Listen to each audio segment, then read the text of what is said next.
An Chahal இப்னு சஅத் அஸ்-சாஇதி சஹல் ரலியல்லாஹு அன்ஹு அவர்கள் அறிவிக்கிறார்கள். முதலாவது அஸர், இதுக்கு சொல்றது அரபுல அஸர் என்னுவாங்க, அஸர் அப்படின்னுவாங்க. அதாவது அலிஃப் ஹம்ஸா ஆ, அப்புறம் அலிஃப் பா தா தா, அதோட அஸர். நம்ம அதர் அதர்னு தமிழ்ல நீ அஸர் தான் சரியா, அஸர் என்று சொல்றது இல்ல, அஸர் தான், தா இல்லையே தமிழ்ல அஸர். அப்போ ஹதீஸுக்கு ரசூல் ஸல்லல்லாஹு அலைஹி வஸல்லம் தொடர்புடைய அஸர் இது. இப்போ இதுல என்ன செய்யுதா, சஹல் ரலியல்லாஹு அறிவிக்கிறாங்க, இல்ல ரசூலுல்லாஹ் சொன்னாங்கன்னு என்ன செய்யாது, வராது, எல்லாம் சஹாபி சொன்னார் தான் வரும். சஹல் ரலியல்லாஹு சொல்றாங்க, காலலில் ஜன்னதி பாபுன், சொர்க்கத்துக்கு ஒரு கதவு உண்டு, யுதா அர் ரையான். நம்ம மிச்சம் விளக்கங்களை போல அவசரமா போயிருவேன். அதாவது லில் ஜன்னதி பாப், சொர்க்கத்துக்கு ஒரு கதவு உண்டு, யுதா அர் ரையான், அந்த கதவுக்கு பேர் ரையான்.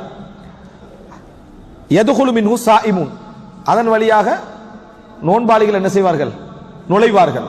இது ஹதீஸ்கள் என்ன செய்யுது வருது. முடிக்கக்குள்ள அவர் எப்படி முடிக்கிறார், கால ஃபஇதா தகல ஆகிருஹும் உக்லிக், கடைசி நபர் நோன்பாளி உள்ளே நுழைந்த பின்னால் அந்த கதவு மூடப்படும் என்றார். இதுதான் அந்த அசர்ல வரக்கூடிய மேலதிகமான தகவல்.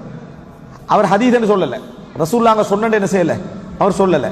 ரசூலுல்லாஹ்கிட்ட அவர் படிச்ச விஷயங்கள்ட்ட ஒரு விளக்கத்தை அவர் என்ன செய்யறார் சொல்றாரு. அந்த விளக்கத்தை சொல்ற சந்தர்ப்பத்தில் நோன்பாளிக்கு ரையான் என்ற ஒரு கதவு இருக்குது, நோன்பாளிகள் எல்லாம் அதற்குள்ள போய் முடிந்த பின்னால் அது மூடப்பட்டு விடும் அப்படின்றார். இந்த செய்தி எங்களுக்கு என்ன அசர்ல கிடைக்கக்கூடிய ஒரு செய்தி.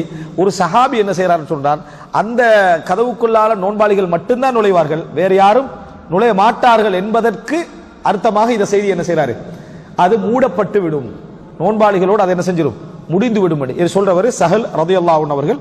இந்த செய்தி வந்து என்ன சஹீஹான, இல்ல வரக்கூடிய எல்லா அசர்களும் சஹீஹான அசர்.